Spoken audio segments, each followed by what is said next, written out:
Good evening and welcome to Realty Coffee Talk on Awaz Entertainment in Canada around the globe. My name is Tahir Qureshi. I'm your host. Tonight we have a very important topic, importance of home inspection before buying it. Today I've invited my guest Gary Bostock. He's expert home inspector and instructor as well. So we're going to talk to him about how important it is, especially at this time. We have a bidding war going on.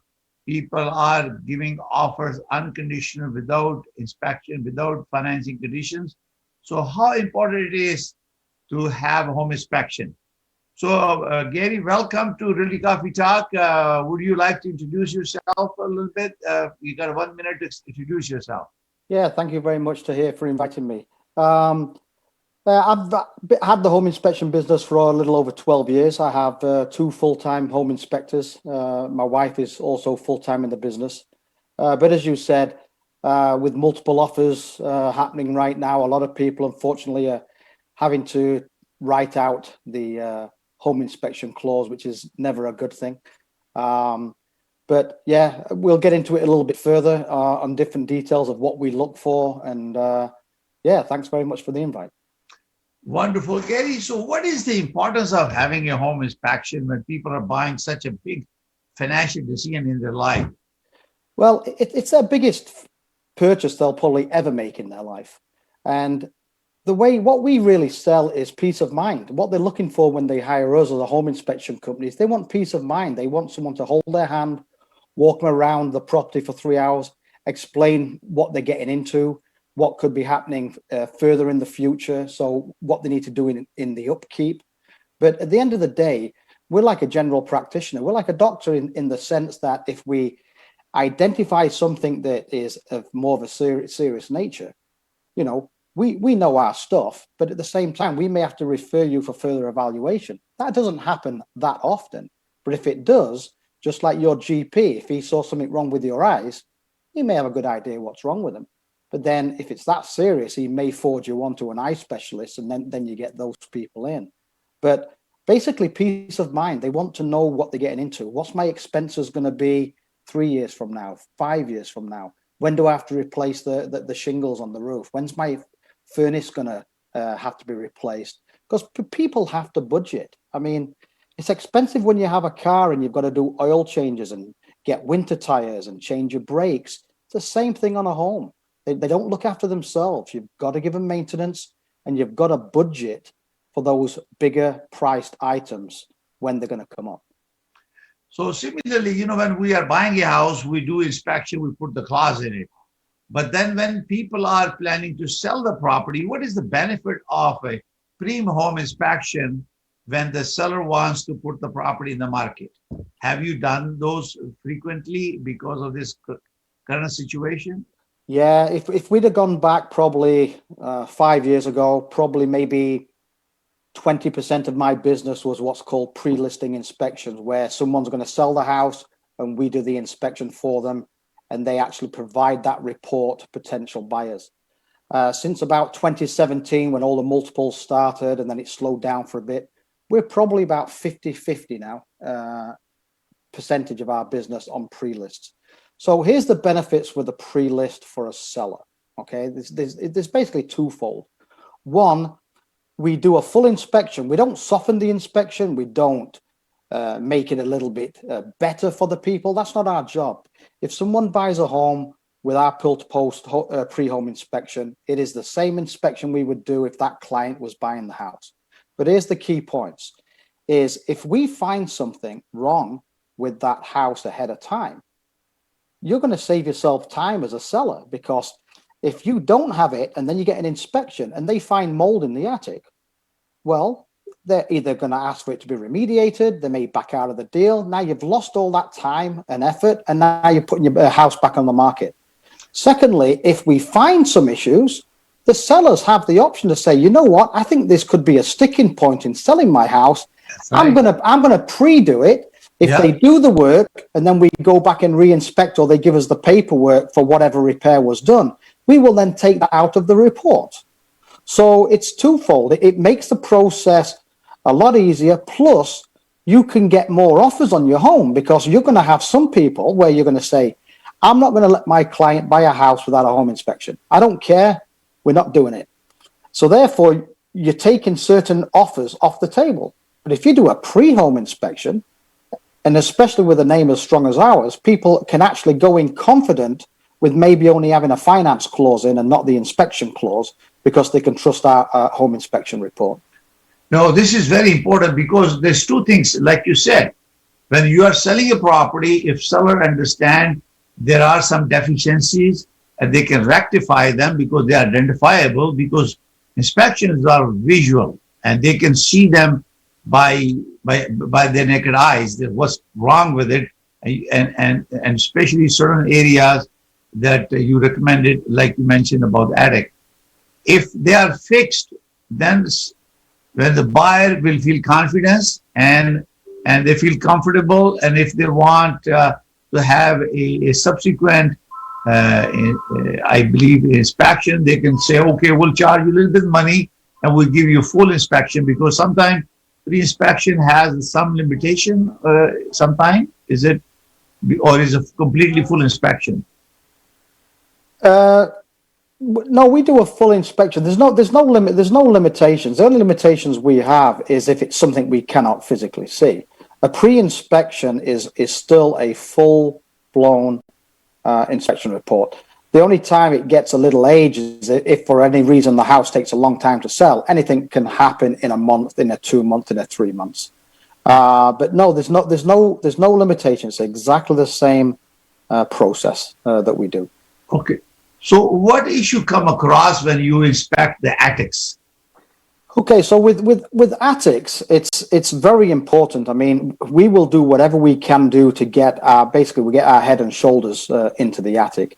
But the attic tells a lot about a house, and there's a few big ticket areas in the attic we can find. I mean, we want to see how the attic is actually breathing. We want to see the levels of the insulation. But any big ticket items that we may end up that could be costly is if we were to see mold in the attic. Now, we see that, I would say, on homes that probably built pre-1975, we see it quite often. Again, it's one of those things that when people hear mold, they panic. But it's how you explain things. Nothing to us as home inspectors is a deal breaker, because at the end of the day, as long as we know what the issue is and why it was caused, it can be remediated. So we see mold in an attic. So we say, okay, we determine why it's there. In most cases, it's poor ventilation. So great.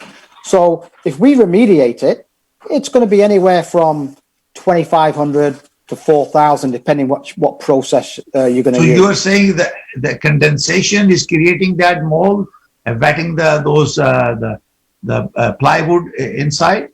Yes. So what happens is an attic has to breathe. So depending on the size of the attic, it has to have the correct airflow. It has to be balanced. Yeah. And if it doesn't, yes, heat builds up. It sweats. We have heat. We have moisture. We have nutrients, which is mold spores that are everywhere. So then we get the black spots and the darkening on the plywood. So basically, what we'd say is, listen, it's there. It's not going to go away. Now, it's not likely that it's going to come down through the attic and get little Johnny at night time. But it needs to be addressed, right? Yeah. So for if you were saying $2,500, $3,000 to address it, and then you put in the extra ventilation, you're good to go. So I don't see why someone would walk away from their perfect home for $3,000 or $4,000 or whatever it's going to be. That's I mean, right. What I usually say to people is, you're not going to walk away from a home because you've got to replace a furnace. Yeah. Why would you? Because there's mold. Because once we remediate it, and not us, whatever company you use, but once it's remediated and the extra airflows put in there, it's not going to come back. You're good to go. It's not a deal breaker. But if it's not explained right, I am mold certified, but if it's not explained right, it is a bit of a scare thing. People hear mold, put their hands up and think, oh my goodness, I'm not going to buy this house. That's not the case. It can be addressed. It's just how you tell people. But at the same time, people decide to put extra insulation in their attic, and they think, great. But there's a cause and effect with everything in life. If I increase the insulation in my attic, yes, I make my home warmer. But you've also made the attic warmer. So if you're going to increase your insulation in the attic, you have to balance it out with increased ventilation, and that's what we come across. This also because of a leakage through shingle, the damaged shingle, they penetrate the moisture barrier on the roof, and that also get into the wetting the plywood, I believe. Yes, we do see that, but that's really not usually an issue. If we see staining, that's not really an issue. We see it, we'll call it out. But obviously, if it's a current existing leak, then obviously there's extra issues with it. But we quite often see some little bits of staining. We're not going to call little bits of staining out as a mold issue. We're talking where we actually see the mold and we know it's caused by the ventilation in most cases. So do you recommend any remedial action, a repair or replacement or any solution, or do you recommend them to a appropriate person with authority who knows what to do with it? Yeah, well, yeah. I mean, they can go with what's almost called like a dry ice, where basically they it's almost like taking a little bit of a layer off the sheathing, and then what they do is they blast it with a dry ice. It drops down, and then they have to vacuum it up. Okay, put in the extra ventilation. You're good. There's another process from a company out in London. They're a little bit more expensive. They're about $4,000, and they put a special chemical on that is biodegradable. Basically eats away at the mold, makes the sheathing look brand new, but it is a little bit more expensive. The other very important issue that comes into the picture is identifying the aluminum wiring inside a house, and what are the issues with that, and how the people can identify. Can you explain us about aluminum wiring so our fellow realtors who are watching and the consumer, they understand what that is and how it can be identified, and what corrective action needs to be made? Yeah, aluminum wiring, it's a lot of people here, they have aluminum wiring and say you've got to rewire. That's not the case. I'll explain how aluminum wiring works, basically. And there's a tremendous, in the GTA, there's over 1 million homes with aluminum wiring. So basically the mid-60s, 66 time, up to about 77, we went from copper and we went to aluminum wiring, either because the copper price spiked, so they decided to change to aluminum. Now, aluminum wiring is perfectly safe, except there's a few extra steps you have to take. So basically, when we do an inspection, the first thing we do as an inspection company, when we about to inspect the house, we want to know the age of the area. So we look, and if we see that the age, we know just from the drains that the house was built in the aluminum period. So, 65, 66 through to, the mid-late 70s. So what happens is aluminum is, it contracts, and it has to be connected to a certain outlet. Well, we found out that the outlets they used when aluminum was originally installed, they're dissimilar metals, and it doesn't conduct very well with the outlet. So what happens is, if we know it's aluminum wiring, if we see what's called Decora outlets, we're going to take at least 3 outlets off to see what type of outlet the aluminum's going to. Now, if that outlet does not have what's called a Kolar stamp on it, which means the outlet can take copper and aluminum, that outlet's got to be replaced. If we see aluminum go into the Decora outlets, they're the outlets that look really nice and flat. Aluminum cannot go to Decora outlets. It's a fire hazard. So, but it's not a big panic. It's got to be addressed. So basically, because aluminum heats up and expands, and as it contracts, it loosens the set screw, and then we get arcing, and that's what can cause issues. So we have to put the correct outlets in, or change the Decora outlets. But you do not have to pull new wire. Now, secondly, we would identify and say, you know what, we've identified that this aluminum wire cannot go to this type of outlet. If it's a Decora outlet, or if it's to an outlet that does not have a copper aluminum stamp on it. So basically we say, add up your outlets. Your average is around $30 an outlet, plus switches, plus light switches, lights. Typically, the rule of thumb, just because we've done this for so long, is maybe around $1,800. You're going to be able to change all those outlets. Okay, put the special paste on, make them safe. But then you've got to get an ESA certificate, because in Ontario, the insurance companies, if they know you have aluminum wiring, they want an ESA certificate, electrical safety authority certificate. So if we put all that together, you know, and let's say we don't have to change the panel. So all we're dealing with is outlets, switches, and getting the ESA. You're going to be in around $3,000, a little bit less, maybe $2,500. Again, you're not going to walk away from your dream home for $3,000, but it must be done, and it's driven also by the insurance companies. But the changes, you do not have to pull new wire, and I hear it from agents and clients a lot. I've got to pull new wire. There's nothing wrong with aluminum wiring. Once the outlets have been checked, you've got the correct outlets, and you've had an ESA, you're good to go. Okay.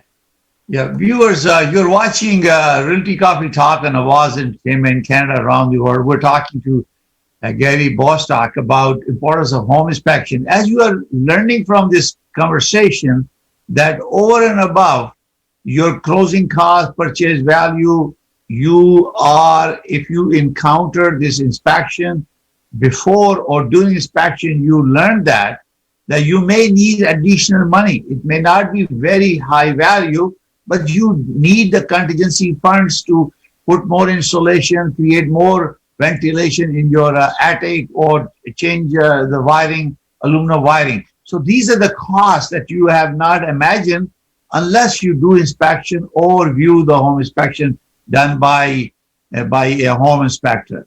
So now, what is the really concern of the buyers? Because these are all related to a shingle. What is the shingle's life? How you determine the end life of a shingle? What time to replace them? What impact that would have if the shingle, is not doing its job? Because if shingle are deteriorating and is going to subject to in the future penetrating the moisture barrier and then going into the house through attic or whatever. So leakage will happen through windows. So what is your thinking about life of the shingle, and how can we determine what is life left? Yeah, it is a tough question, because you can you could hold in your hand a 35-year-old, a lifespan shingle that's 35 years and one at 25 years. Physically, to look at them, you don't see the difference. Right? Yeah. So it is difficult. Now, what we do is on the majority of our home inspections, we use drones. All my inspectors use drones. We use high definition drones, and we get pictures all the way around. We then zoom in on the iPads. We also use our binoculars. When necessary, we will also go on the roofs. But when we're trying to age a shingle,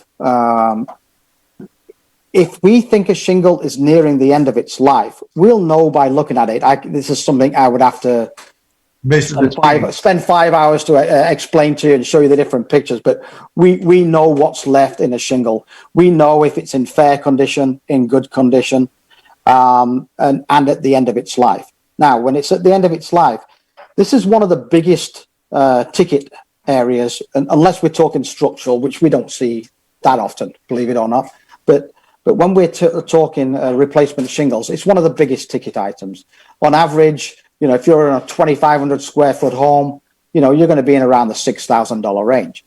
Now, what I usually explain to people is the prettier the house looks, the more expensive it is, because it has the intersections, it's got more valleys, and there's more work. So when you see a nice, simple one, it could be $4,000, $3,500 to do the roof.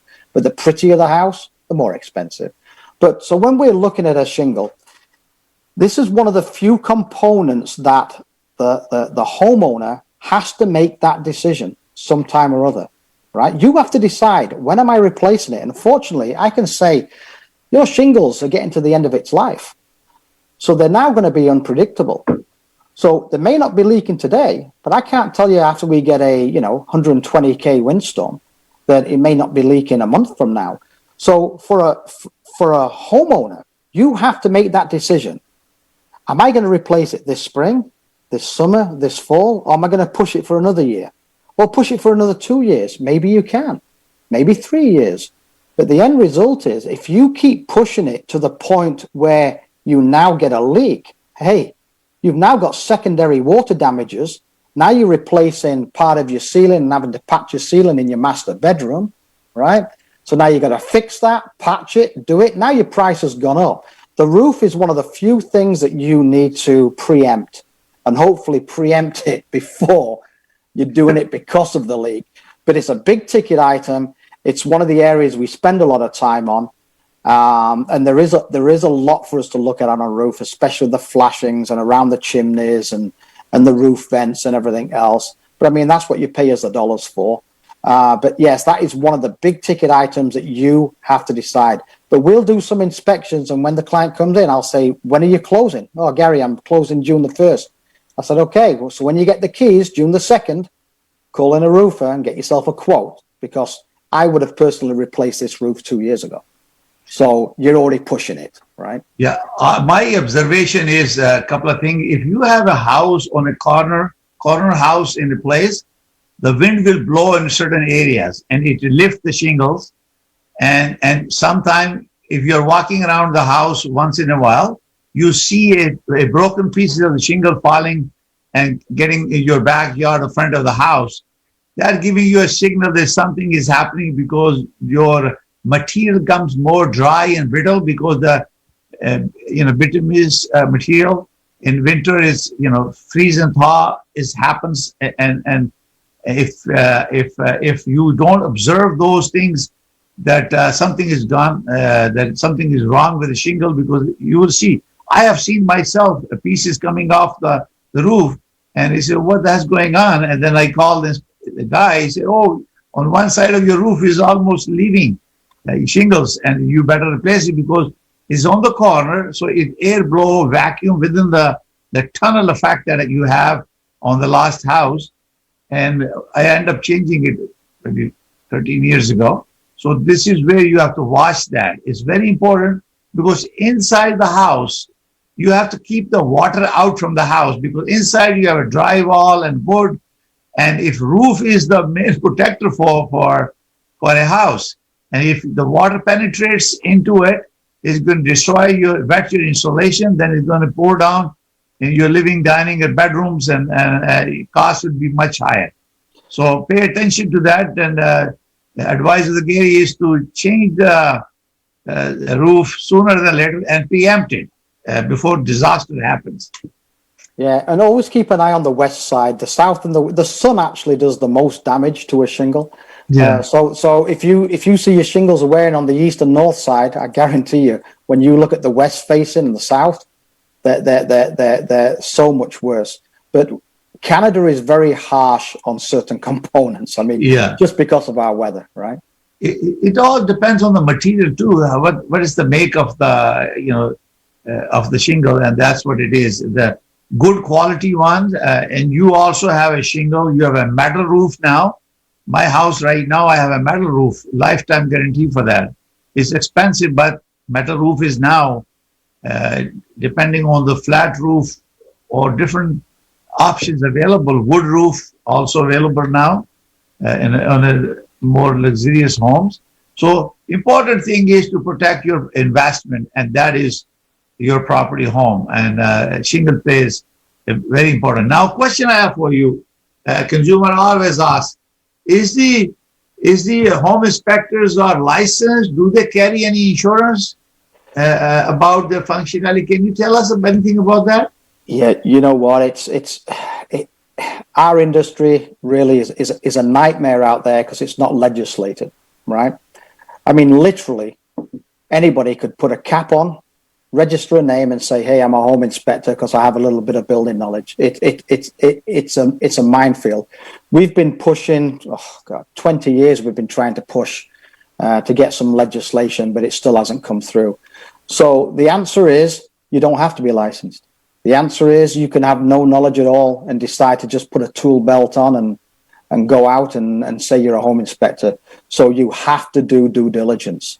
If you've got a good realtor and you trust your realtor, which you should, otherwise why are you hiring them, then they normally will recommend 1, 2, or 3 that they likely already know. But even if they do, still do due diligence. The worst thing I hate is when people call and say, how much is it to do a home inspection? Well, you're calling the wrong person. Because if you want the cheapest guy, you're not hiring me. You're asking the wrong question. You should be asking, what's my qualifications? What do we do? How do we do it? Okay. So yes, me and my guys are licensed because you can get licensed, but you don't have to be. Okay.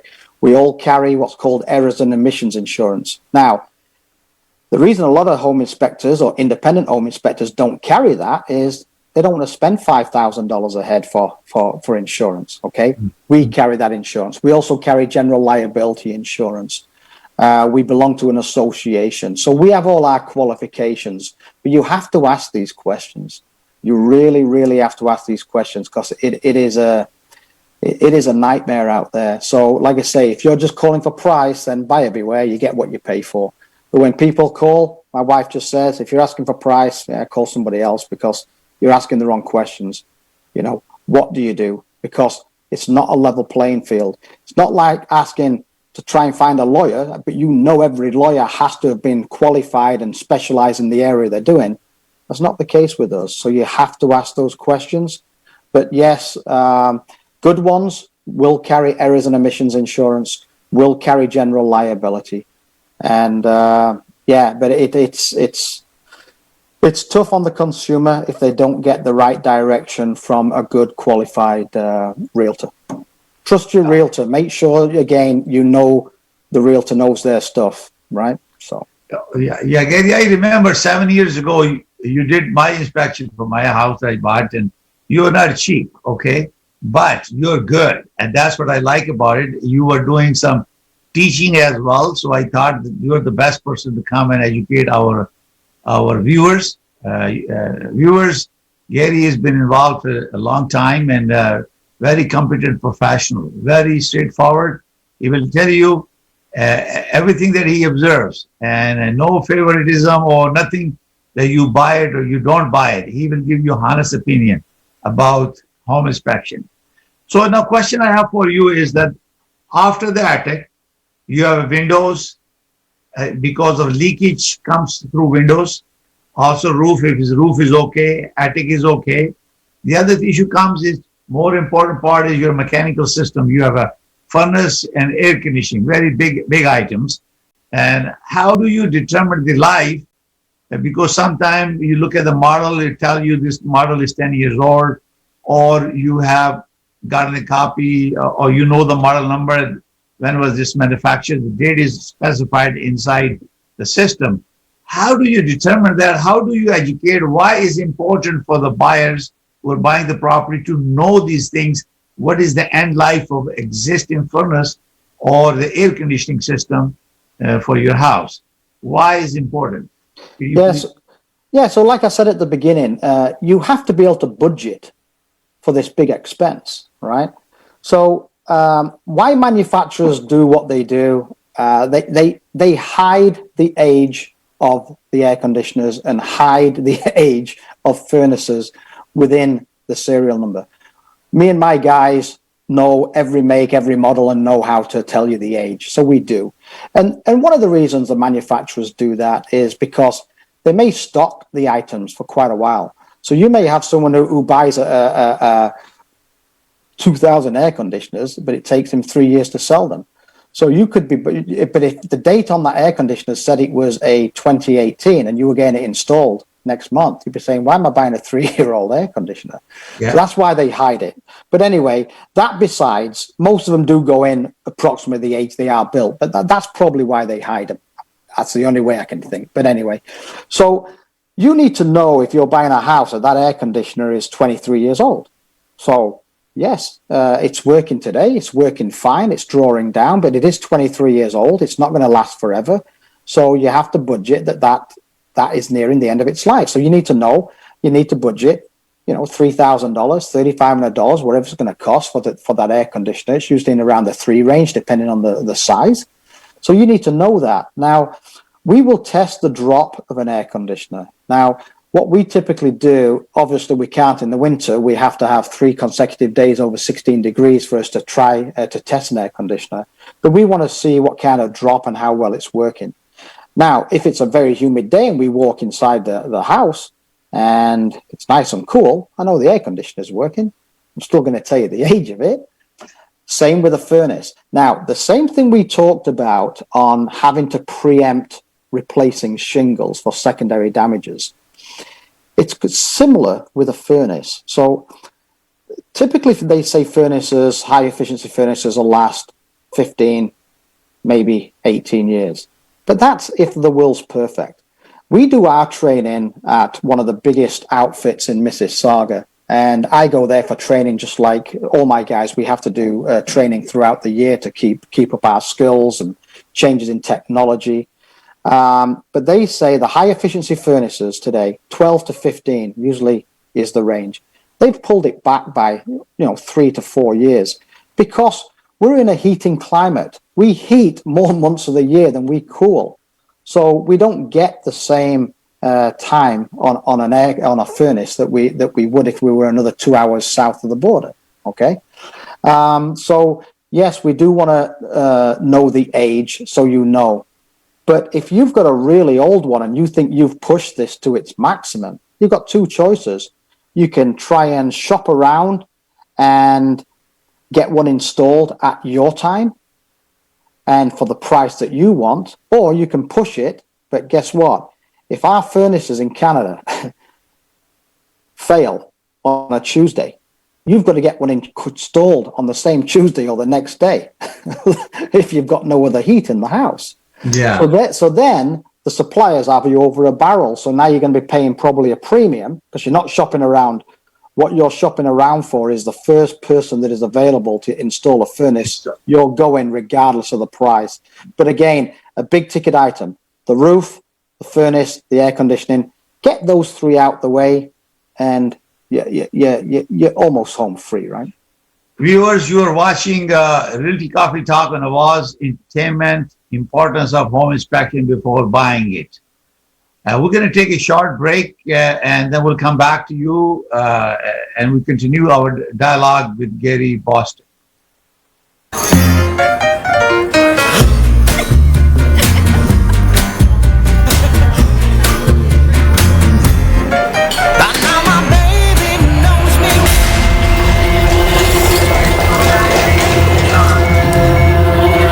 एक छोटी सी तकरीब में शिरकत भी आपके प्यारों को कोविड-19 की जानलेवा बीमारी का शिकार बना सकती है। जब तक सबको वैक्सीन नहीं लग जाती, अपने घरों में रहें और जिंदगियां बचाएं।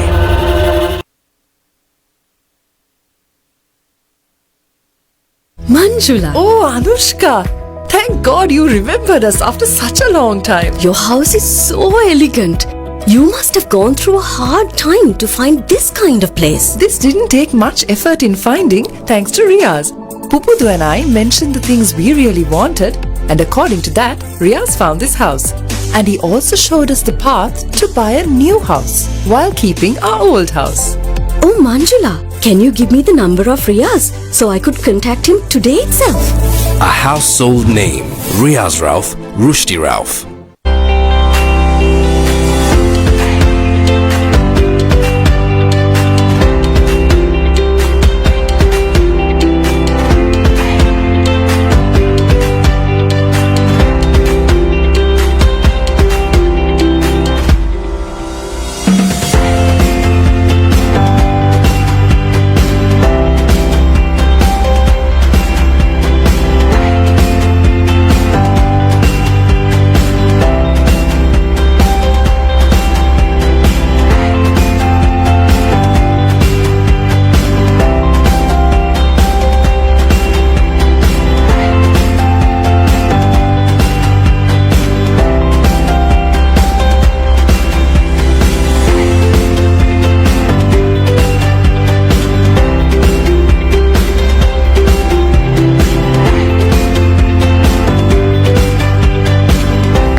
Fine Foods, now open in Barhaven area, Ottawa. Pick up or dine in. Also available on Uber Eats, Skip the Dishes, and DoorDash. Good evening and welcome to Realty Coffee Talk on Awaz Entertainment in Canada, around the world. As you know, the Awaz TV is now available on satellite and also through the cable operators around the world. So if you are a person involved with real estate, buying and selling real estate as a real estate broker, renovator, home builder, a lawyer, or a mortgage agent, broker, or home renovator, you can advertise on Awaz Entertainment. We have a very special pricing for you because of you joining and making reference to Realty Coffee Talk on Awaz Entertainment.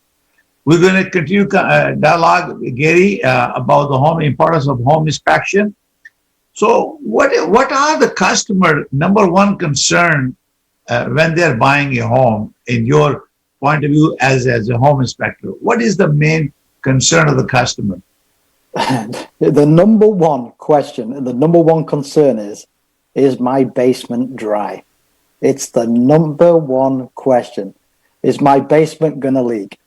And, obviously with us being in Canada, we all have basements. And the reason we have basements is because we have the frost line, and therefore we have the basement.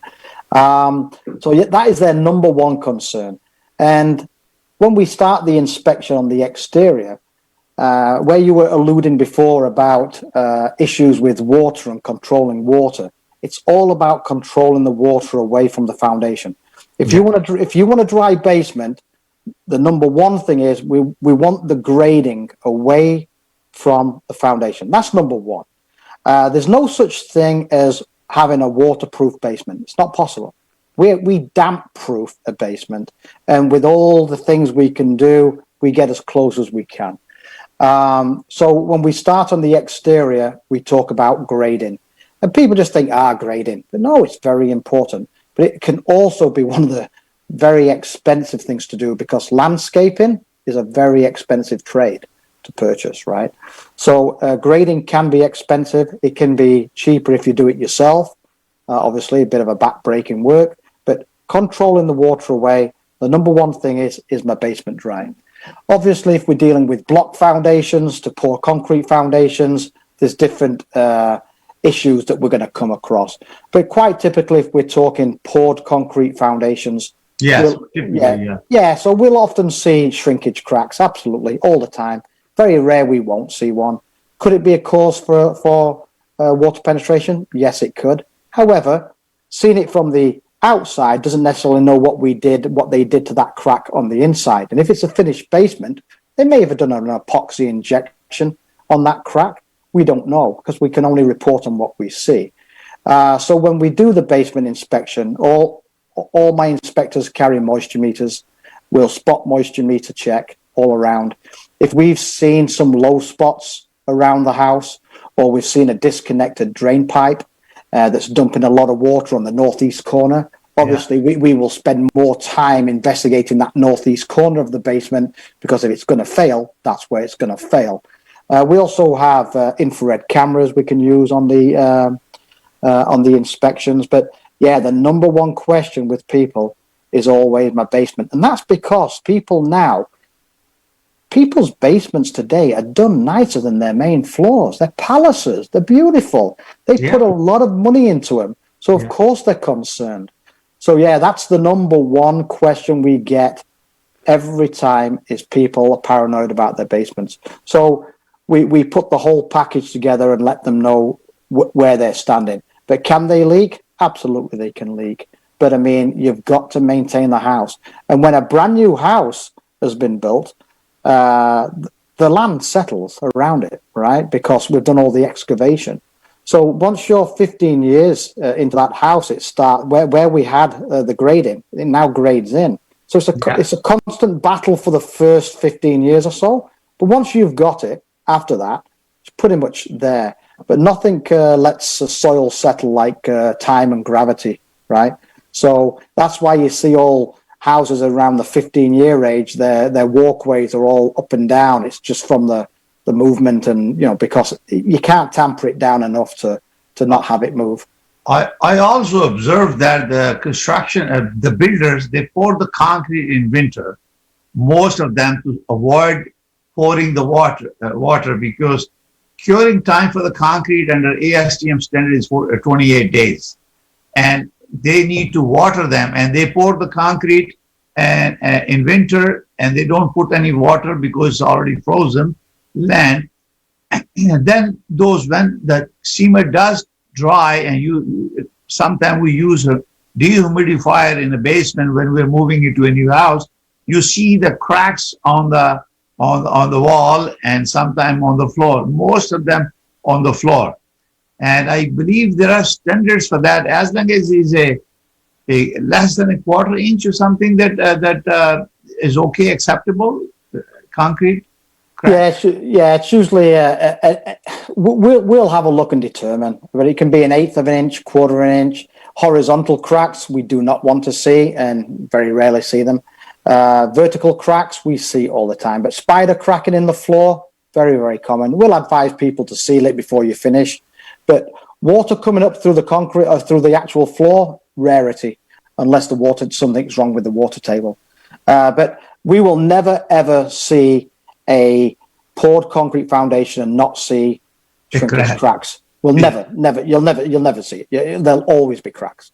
You know, the crack, what happened is because the cement is drying out, moisture is getting out, okay?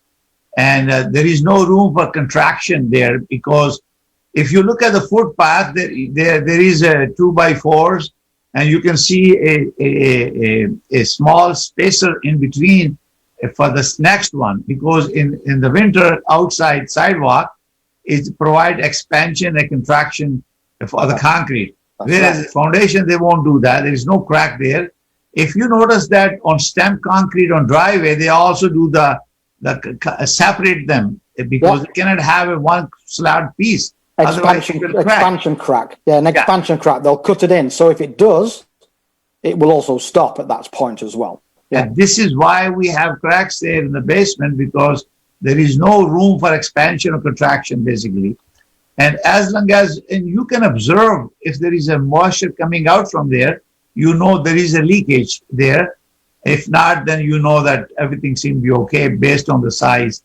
But the builder, they fix it if there is it beyond the construction standard, building standards. Well, they fix it if it leaks. They'll do an epoxy injection. If it's not leaking and it's a crack, they won't necessarily. They not be poured a little bit concrete, the liquid concrete, what they call is fill in something, but for the other one, they have to do proper injection and provide some warranty for that.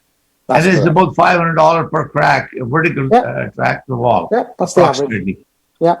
Oh, yeah, it's come a long way today. I mean, the new builds today are actually really good on the basements because they use the Delta MS wrap. So they'll actually put that the Delta MS wrap on the exterior. It looks like an egg carton, the black egg carton with the little bubbles in it. Yeah. So what happens is, if there's hydrant pressures and any water penetrates it, because we've got the air gap, the water then just goes right down to your weeping towel. So, especially if you have a cracks and you can ignore the crack and then you build the basement over a period of time, it start leaking, and then you have a more damage to your drywall and your finished basement, right? Absolutely. So you got to fix it before you start building your basement. Well, so now here's a question for you: do you do older home or different to newer homes? What type of inspection do you normally do? Yeah, the inspection doesn't change. We inspect the same way. We do the roof, we do the exterior. When we get into the house, we do the top floor, we do the attic, we do the main floor, we finish with the big stuff downstairs. The reason we do top to bottom is we're trying to follow any water issues, and water generally goes down, not up. So that's why we inspect top down. So we don't inspect any different. However, as I said before we even inspect the house, we typically know pretty much the age of the house just from what we've identified from the build or because we know when the drains were put in. But knowing the age of the house is important to us because we know what we may or may not be expecting to find, right? I'm not really looking for asbestos wrap in a house that was built 10 years ago, but I am on anything built, in pre-70s. So there's certain things, if the house is built in 54, I'm going to check a few more outlets because I want to find out if it's non-grounded wiring. So The process doesn't change generally, but we know we're more aware of certain products. So if I'm doing a house built before 1970s, I'm actually going to pull the grills off of the registers to see if there's an asbestos wrap around the vent covers. But I'm not pulling any grills off in a house that's built in the 70s because they didn't do asbestos wrap around. So yes, we inspect a few different areas that we wouldn't necessarily do on a newer home to an older home. But basically, when we're dealing with older homes, there's virtually every product we can find in an older home because of renovations been done. Someone may have bought the house in the 50s, but some renovations were done in the 70s, so there may be some aluminum. They may have done another renovation in the 80s or the 90s when we were dealing with a different type of piping.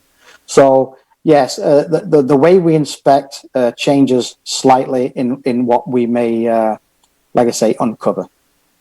Yeah, Gary, mostly people are also concerned when they have a newly finished, very nice basement, and they're concerned about grow houses. And this is one of the concerns which relates to the buying a home, new homeowner, and also it might have some impact on the mortgage side, getting the financing for a grow house, even though now small part are allowed depending on the situation. How do you identify if this house was used as a grow house? Is there any sign that the buyer or buyer should know about it? Yeah, or you have tools that you use to identify, because it has to do with the moisture and use of electricity a lot in the house. Yeah, it's a big topic to cover. I do a lot of training seminars, and they're 1 hour training seminars that I do for realtors on how to identify a grow house. But I'll hit a couple of key points, but there's far too many. We have to, as we're doing the inspection, we're actually pulling the information together until we have enough information to decide if it was a grow house. But if it is a grow house, me and my guys have to have what's called a white elephant in the room. We've got to see one major thing that tells us it's a grow house. That, combined with several other little things, could determine. One would be if you look underneath where your main electrical panel is in the basement. If you look underneath that, so about 2-3 feet underneath that, if you see there's been a patch in that concrete wall, it was a grow house. No ands, ifs, or buts. Because what they did is they broke the concrete away underneath the panel, and then they tied straight into the main electrical lines, okay, coming from the city, so they could bypass the meter, okay, so they're not going to get a big bill. Oh, okay. And but the good thing with that is that the panel would be good. So when I do my seminars, I usually say you're better off buying a house that had a big grow up than a mom and pop, because a big grow up, they do it the right way. So you know your electrical's good, they have the right ventilation. Where if it was a mom and pop and they just had a couple of hundred in there, they were probably tapping right into the electrical panel and overfusing it. So there's probably more damage on that than a major one. The other one is if we see amounts of excess mold in the attic, and I'm talking excess. Also, look into your closets. If you look into the closets and you look in the ceiling, you'll see there's a patch. And then you see there's a patch on the floor, and then another patch, because they've put the pipes for the venting up through the walls. So there's certain ways. There's far too many to explain, but there's a couple of the big elephant ones you may see. So basically, the grow house needs a lot of moisture, correct? The water. Oh yes, absolutely. High because of light. the condensation it produces, it creates lots of problems, which is totally against the concept of building this wood and drywall homes, right? Yeah. And it's going to damage it regardless of stealing or playing with the panel and bypassing that. That's illegal and obviously criminal act by stealing the electricity. Yeah. So this brought me a other subject. What things and kind that relates to the panel, electrical panel, because electrical panel in the past, older home has those glass screw fuses. And whereas now we have a panel, it identifies how much amperage you have now, and you can expand on it. And I noticed that the taking warranty also register their tagline, the unit line, and also builder number on the panel. So what is else that you can tell me about the panel when people are buying a house, older or new house? Yeah, we take the covers off. We take the electrical panel covers off, and what we're looking for, if we're looking at a breaker panel, obviously we're looking for if there's any scorching, any overheating. We're looking at the size of the wire for the size of the fuse to make sure that the fuse is not what's called overfused. Okay, so if something's overfused, it means that wire would have to get to a higher temperature than it's rated for before it trips. We're looking for double taps.